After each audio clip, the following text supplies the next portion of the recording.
आज सुबह हमने आपको एक खबर बताई थी। खबर राहुल गांधी और इंडिया गठबंधन से जुड़ी हुई थी। हमने आपको बताया था कि राहुल गांधी पर आज फैसला आना है और फैसला आने के बाद बिहार और देश की राजनीति में एक बड़ा ट्विस्ट आने वाला है।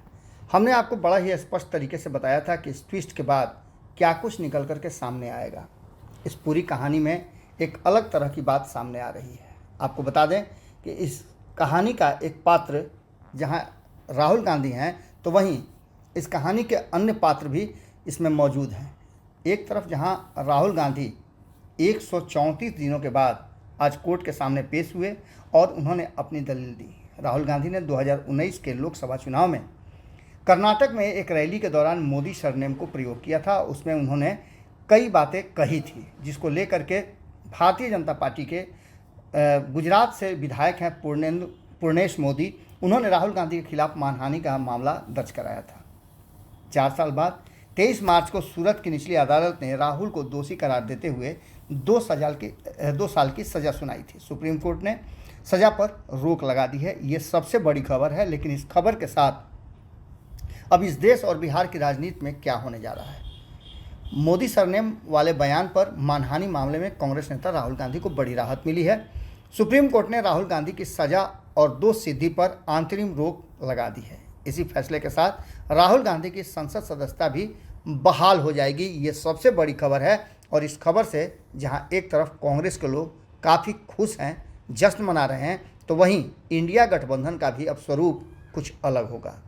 मोदी सरनेम मानहानि केस में राहुल गांधी 23 मार्च को निचली अदालत में 2 साल की सज़ा सुनाई गई थी।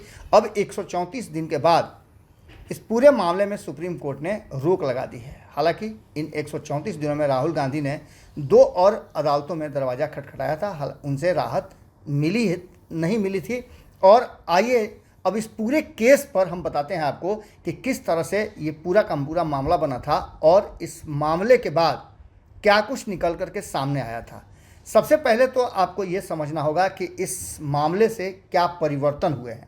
तो हमने बताया कि उनकी संसद सदस्यता बरकरार हो सकती है और 2019 में राहुल गांधी ने कर्नाटक के कोलार में एक सभा के दौरान, जो कि लोकसभा चुनाव के समय में था, उसमें चुनावी रैली में ये कहा था कि नीरव मोदी, ललित मोदी, नरेंद्र मोदी का सरनेम कॉमन होता है क्यों है, सभी चोरों का सरनेम मोदी क्यों होता है। इस मामले पर उन पर बहुत लंबे समय के बाद पूर्व मंत्री पूर्णेश मोदी ने उनके खिलाफ मानहानि का मुकदमा, जिसमें धारा 499 और 500 के तहत आपराधिक मानहानि का केस दर्ज कराया था। अपनी शिकायत में बीजेपी विधायक ने आरोप लगाया था कि राहुल गांधी ने 2019 में रैली के दौरान संबोधित करते हुए मोदी समुदाय को कथित रूप से यह कहकर बदनाम किया है कि सभी मोदी सरनेम वाले चोर होते हैं।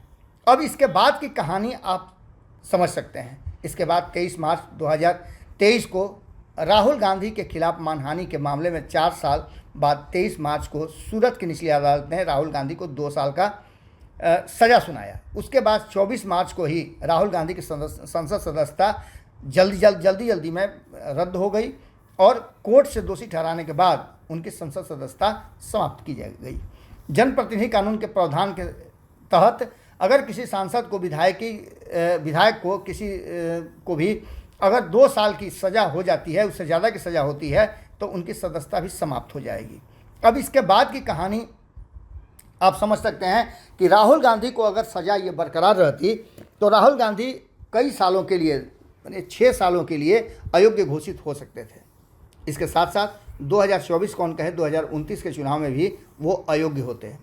इसके बाद सेशन कोर्ट में राहुल गांधी ने अपील किया था और इसके खिलाफ सूरत सेशन कोर्ट का रुख किया था। सेशन कोर्ट ने राहुल गांधी की याचिका खारिज करते हुए कहा था कि सांसद और देश की दूसरी सबसे बड़ी राजनीतिक पार्टी के पूर्व मुखिया होने के नाते राहुल गांधी को अधिक सावधान रहना चाहिए। 25 अप्रैल को हाईकोर्ट का दरवाज़ा खटखटाया, वहां भी उन्हें राहत नहीं मिली। 7 जुलाई 2023 को राहुल गांधी को गुजरात हाईकोर्ट से बड़ा झटका लगा और उसे बरकरार रखा गया। 15 जुलाई सुप्रीम कोर्ट पहुंचे राहुल गांधी और वहां उन्होंने पूरे तर्क के साथ अपनी बात रखी। 4 अगस्त आज के दिन राहुल गांधी को बड़ी राहत देते हुए उनकी सज़ा और दोष सिद्धि पर रोक लगा दी गई है। अब इसके बाद की कहानी हम आपको बताते हैं। ये तो आपने सुन लिया कि ये राहुल गांधी से जुड़े हुए मामले थे, लेकिन इसके बाद अब देश की राजनीति में क्या परिवर्तन होगा। तो एक तरफ इंडिया गठबंधन, पिछले 2 बैठकों से हम लगातार ये कहते आ रहे हैं कि कांग्रेस इस बैठक को और इस गठबंधन को लीड करना चाहेगी और उसके लिए राहुल गांधी सबसे उपयुक्त व्यक्ति होंगे।